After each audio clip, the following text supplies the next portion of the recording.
Hello learners, welcome to this video lesson. Today we are going to discuss another topic of your course. Today's discussion topic is motivation and its educational implications. Before starting our discussion, let me to introduce myself. I Dr. Niradhar De, Associate Professor, School of Education, Indira Gandhi National Open University.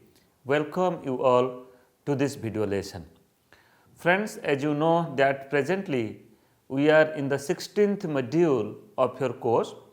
The title of the module is Understanding Socio-Psychological Attributes. In this module, 6 different lessons are there. The lessons are just like intelligence and its educational implications, aptitude and its educational implications, creativity and its educational implications. These 3 lessons we have already discussed in our earlier sessions, and the 4th lesson from this module, that is motivation and its educational implications. Today we are going to discuss on it, and further in our next sessions we will be discussing another 2 lessons, that is attitude and its educational implications and personality and its educational implications. So, accordingly 6 different important aspects which is addressed in this module. Before starting our discussion, let me to focus upon some of the learning outcomes, and I am very much hopeful that after watching this video lesson and after going through the part content which is given in the 16th module, specially relating to the content point of motivation, you will be able to name different socio-psychological attributes of the children. Further, you will be able to explain the concept of motivation as a socio-psychological attribute. Further, you will be able to describe Maslow's theory of self-actualization as a theory of motivation, that is also called as theory of need. Further, you will be able to explain the concept of motivation as self-efficacy, and finally, you will be able to discuss educational implications of motivation as a socio-psychological attribute. I am sure that you will achieve these learning outcomes after going through this video lesson. Now friends, just to recapitulate what we have done in our earlier lessons, I am just highlighting some of the attributes that is called as the socio-psychological attributes. Okay? And these attributes are very much important and necessary so far as living our life is concerned, so far as acquiring life skills are concerned, and at the same time so far as adjusting ourselves in different environment. The environment may be at our home, the environment may be at the society and the community, the environment may be in the school, and at the same time the environment may be a play based environment, or when you are coming in contact with your peer or come in contact with your group. Okay? And these socio-psychological attributes are just like intelligence of the child, aptitude of the child, creativity of the child, motivation of the child, then attitude and personality of the child. And these attributes are more or less related with the teaching learning process. Okay? So, when we engage ourselves in understanding certain things, in creating certain things, in practicing certain things, in reflecting certain things, so we use these attributes. We have already discussed in our earlier lessons, and I am just connecting it to the present lesson. And among these attributes, today we are going to address one of the attribute that is called as the motivation. Now let us focus upon what is the concept of motivation. Friends, motivation is a very common term that we use in our day-to-day practices, in our day-to-day life. Okay?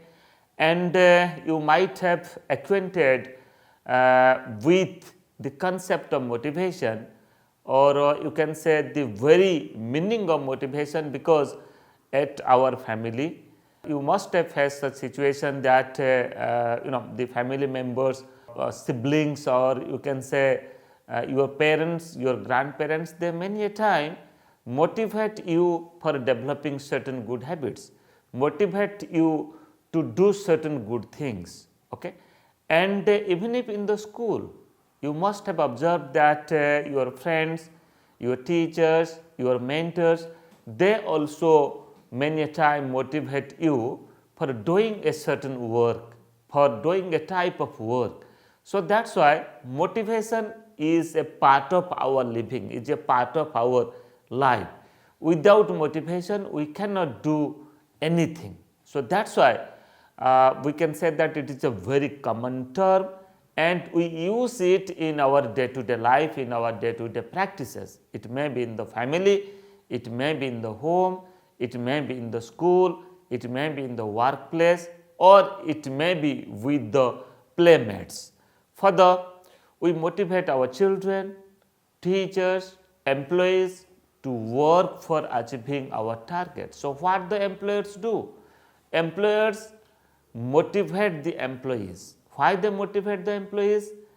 They motivate the employees for for the product of that work or the product of that company, or means how the employees will work wholeheartedly. And at the same time, teachers are also motivated by the manager, teachers are also motivated by the principal, by the management of the educational institutions for providing better result, you can say. Further, children are also motivated by the teachers in the schooling system, in the teaching and learning process. Okay. So, in this way, who are at the higher rank or higher in hierarchy, so far as our system is concerned, it may be teaching learning process, it may be beyond that. They always try to motivate the youngers, the lower hierarchy, so that they will contribute from their best.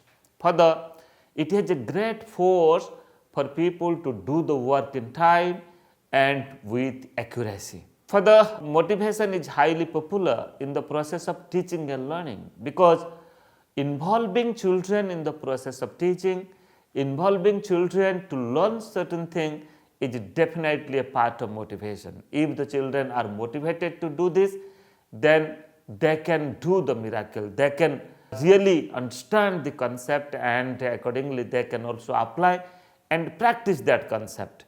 And if the children, if the students, if the learners are not motivated properly for a particular lesson, for a particular subject, then hardly they will do any good result in that topic or in that subject. Okay. So, that is why if we really intend for a better result, for a better involvement of the students, then definitely we have to motivate them. For the parents in family and teachers in school usually motivate children to develop good habits and practice good values also. So, we do it in our family, we do it you can say in home, and we also do it in school.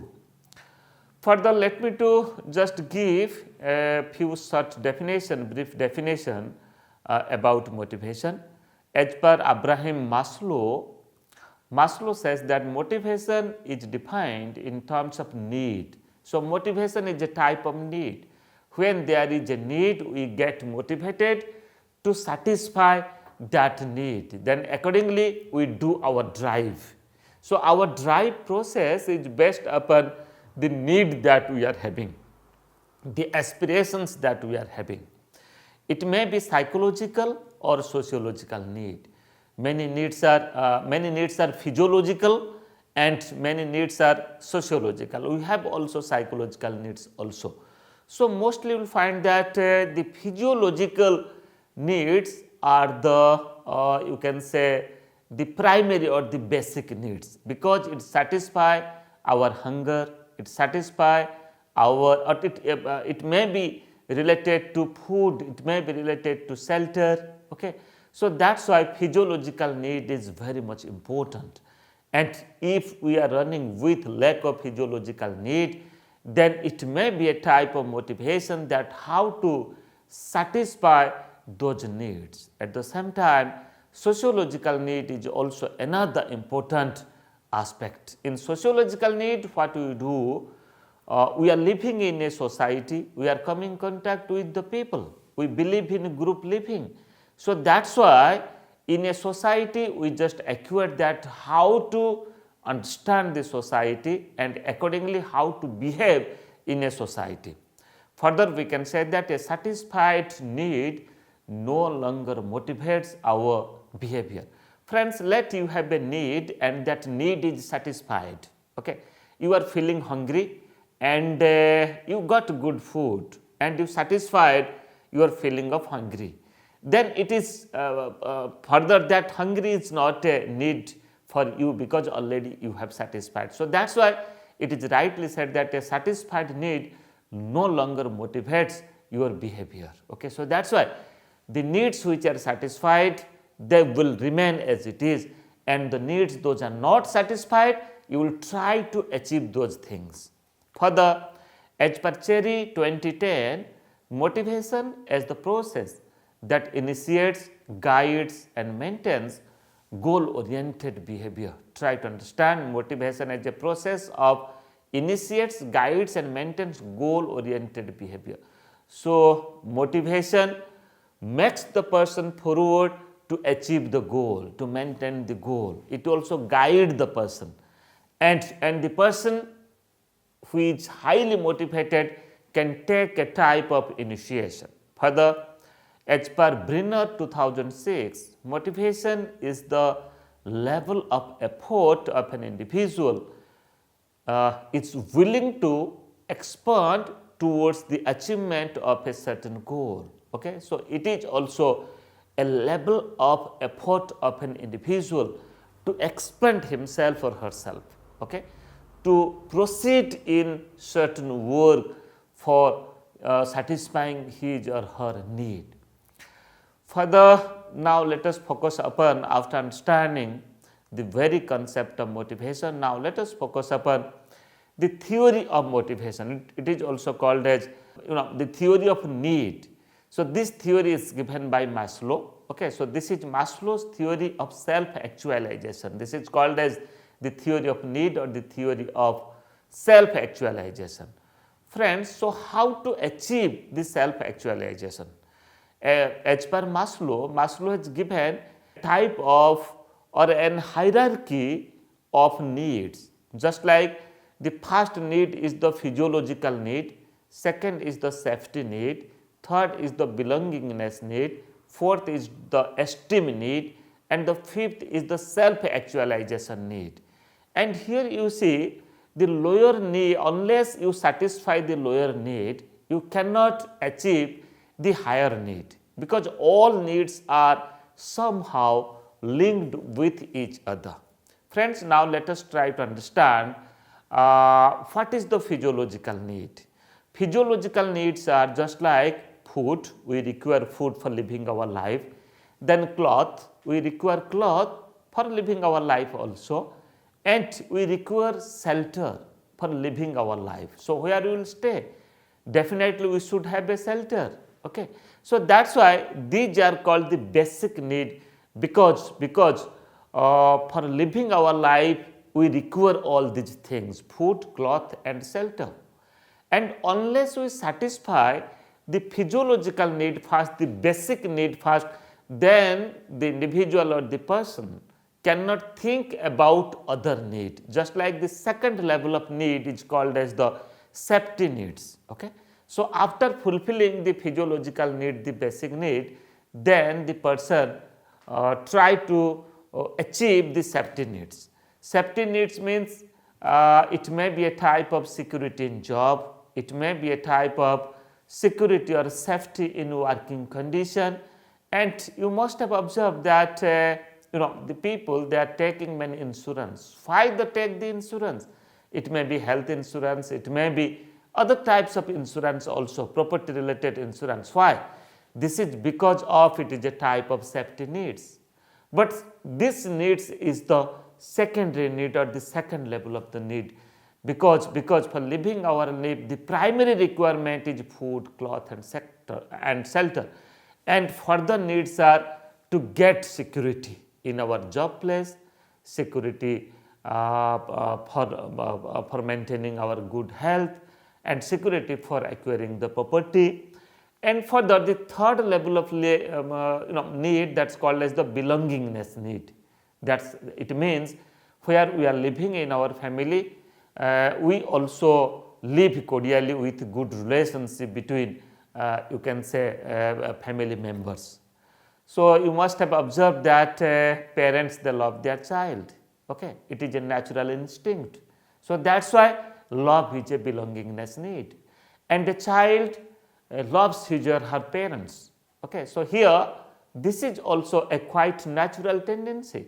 So that's why such type of belongingness need is the third type of need, just like love, marry, children. For living our life, we marry, and we also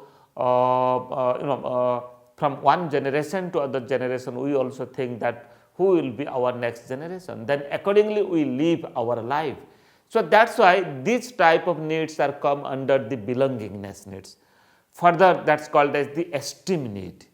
Esteem need is, after achieving the physiological safety and belongingness needs, then the individual think about a type of his or her social recognition, identity, respect, honor. Okay, so that's why esteem need is also one type of need, and it also come under the theory of motivation, that's called as the self-actualization. And further, after safety need, the highest level need or the top level need is called as the need of self-actualization. Okay, self-actualization means searching inner truth, to understand the inner abilities. Okay, to understand that what the individual is really for. Okay, what you are really for, what you can do and what you are doing, and what you should do, what is your strength, what is your weaknesses. So when you will introspect yourself, you can get the answer of these questions.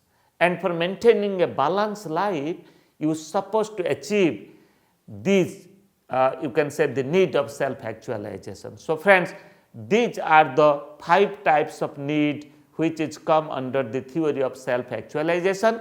For achieving the self-actualization, you are supposed to achieve the earlier need, that are the physiological, safety, belongingness and esteem need. And now it is very difficult to achieve the self-actualization need, but many a time if you do your effort, then you can also achieve the self-actualization need. Now let us focus upon what I have already briefed. Let us explain it with certain points, just like theory of motivation explains. Human need is in the hierarchical order, just like it starts from the physiological need towards achieving the self-actualization. So it is a hierarchical order starting from lower to higher.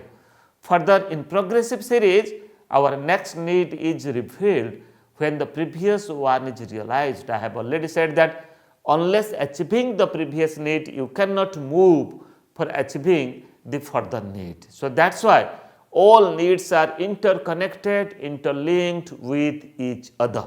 Further, in the hierarchy, the need starts from the physiological need, that is food, clothing, shelter, etc., and they go towards the highest order, that's called as need for self-actualization. So it starts from the food, shelter and clothing, that's come under the physiological need, and further it reached at the need for self-actualization, which is the highest need. It is always very difficult to reach the self-actualization, that's called as the highest order need, because it requires introspection, meditation and self-realization. Unless you realize yourself, it is not possible to achieve self-actualization. Further, when all other earlier needs are achieved, then after human beings can achieve self-actualization. So unless achieving the earlier needs, it is difficult to achieve the further needs. But many a time this has also been criticized by other psychologists that before satisfying the earlier need, many a time people try to satisfy other needs also. Okay. So, it is also quite possible, just like love and belongingness need. So, without many a time you must have observed that without a safety need, without you can say physiological need, you can say individual people also that develop love and belongingness to their children, to their parents. Further, we have already summarized the Maslow's theory of self-actualization. Further, now let me to focus upon what teachers do to meet these needs. So, what really teachers do for meeting these, for realizing these needs, for achieving these needs. Just like love and care is the core for accomplishing these needs, teachers should show love and care to the children, to the students. For the teacher and parents must counsel the children, understand these needs from different perspectives and learn to love and care to accomplish more needs. So, here it may be the teacher, it may be the parents. So, what they are supposed to do? They are supposed to make understand their children that they have to live with love and affection, they have to live with you can say a cordial relation. Okay. And further, we can also say that creativity will be essential to discover novelty, originality and fluency in work. So, that is why here also for achieving these needs, the other attributes, other mental attributes, other socio-psychological attributes are also equally required. And for the development of ability to understand the purpose of life and working towards it can actually lead to self-actualization. It is also searching for inner truth to become balanced and independent. Okay. So, it also includes the individual for realizing the inner truth to introspect himself or herself. Friends, now focus upon the concept of self-efficacy and how motivation works as a self-efficacy. Okay. Here the theory of self-efficacy is given by Bandura, the psychologist Bandura. Bandura's theory of self-efficacy explains children's belief about their capability to carry a specific task. Okay. This is the self-efficacy, whether the student is having that confidence, that belief or not. Okay. For doing certain work, work done will be done later, will happen later. But beforehand, if you have belief to do that, if you have courage to do that, if you have a proper understanding to do that, then definitely you will get type of motivation for pursuing that work. Further, self-efficacy is a blend of self-concept.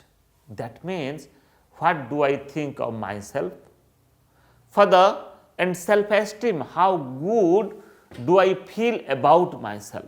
So, such type of question is given or is possible to get by self-efficacy, and which is a part of motivation. These are important sources of students' confidence that helps them in choosing the level of difficulty and complexity of a task. Okay? And further, I can say that an optimum level of self-efficacy is slightly above the true capacity. So, try to interlink these two things. First of all, the level of self-efficacy and you can say the true capacity of the person. So, whether both are related with each other or not.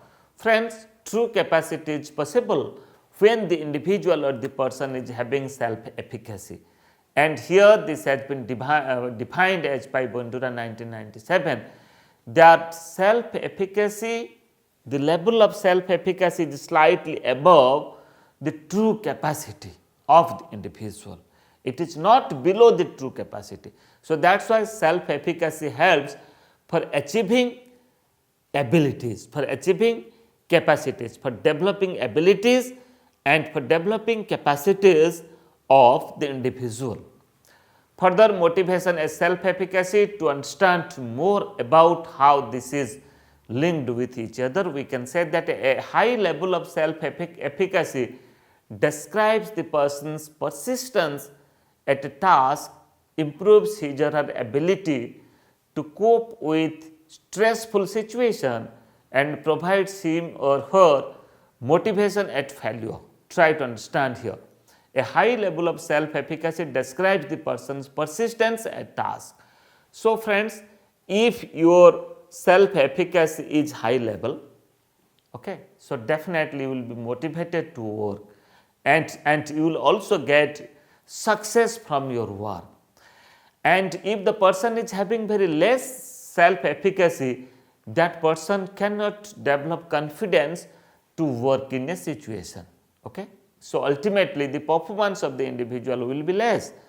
Further, in a life situation, self-efficacy contributes to meet the demands raised by the society, okay, at different ages such as career, marriage, rearing children, profession and defining vision and mission of life. Try to understand here.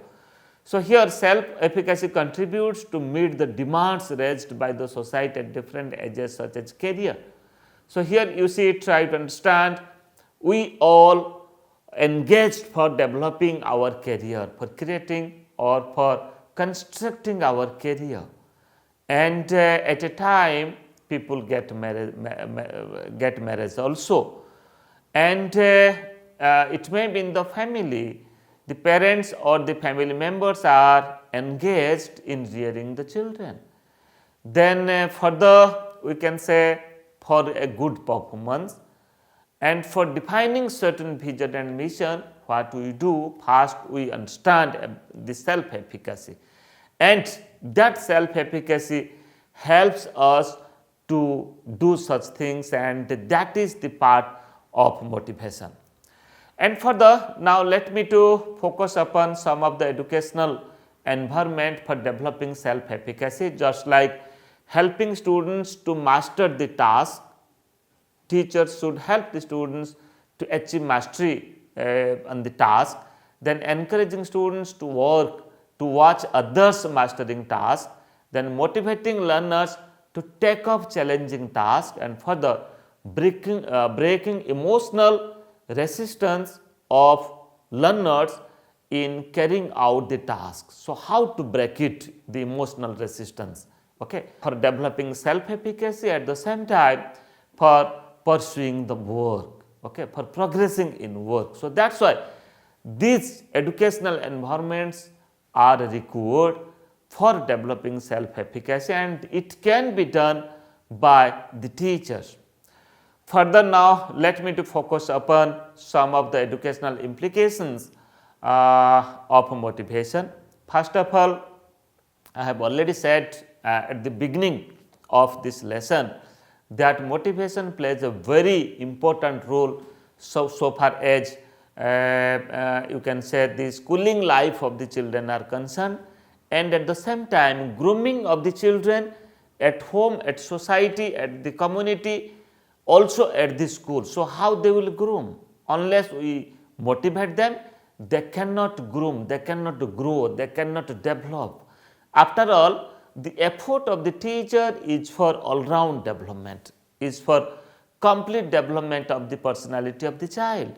So, that is why here educational implication of motivation also work, also contribute in such areas, in such ways, in such lines, just like first of all addressing the need of the students. This is also one of the educational implications.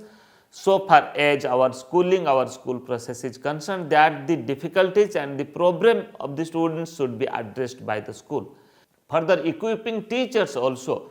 Teacher is the part of the society. Okay? So, what you will do, what the teachers should do, the teachers should be well equipped. Okay? The management system should, you can say provide professional development program to the teachers, and time to time they should come contact with the innovations, with the new things that are being developed, and accordingly they should update themselves.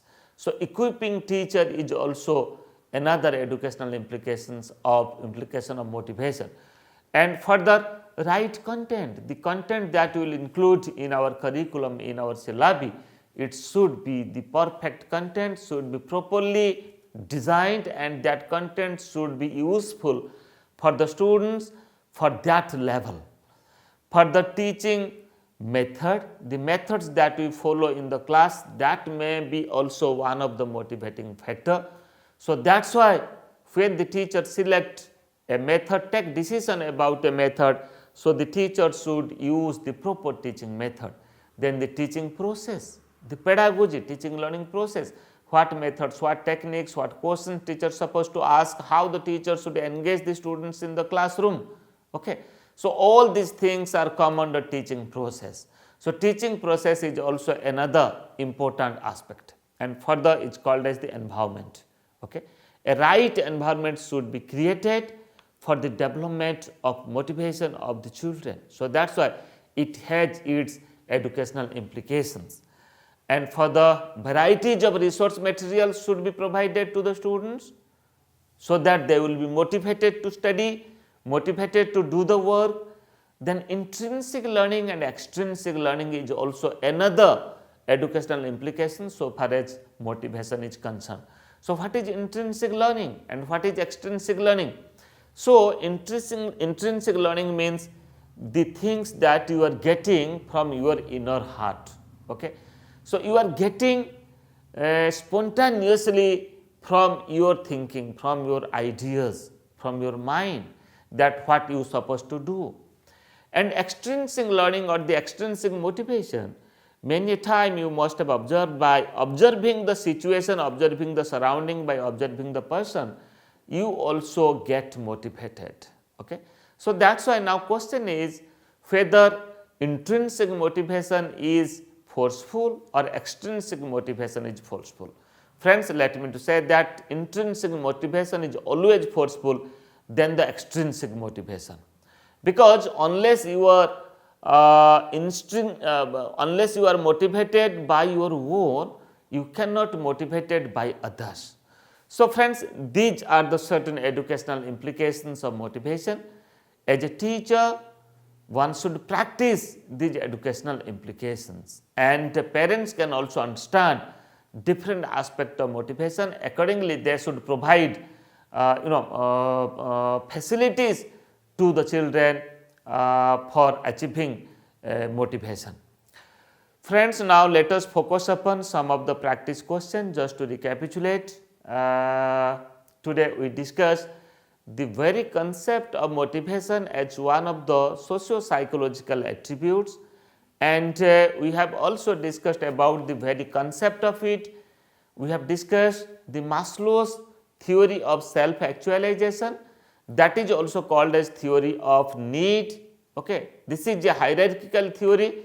It starts from the physiological need of the subject, and it reaches at the need of self-actualization. Self-actualization is the highest need, and physiological need is the lowest need. Okay. And further, we have also discussed self-efficacy is the linking of self-efficacy with motivation. How self-efficacy is required for motivation, we have already discussed.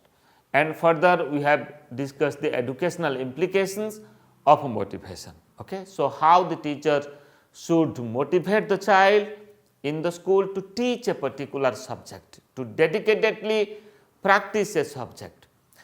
And I am now very much hopeful that after going through and after observing this discussion, now you might be in a position to answer these questions, just like what are the different socio-physiological attributes.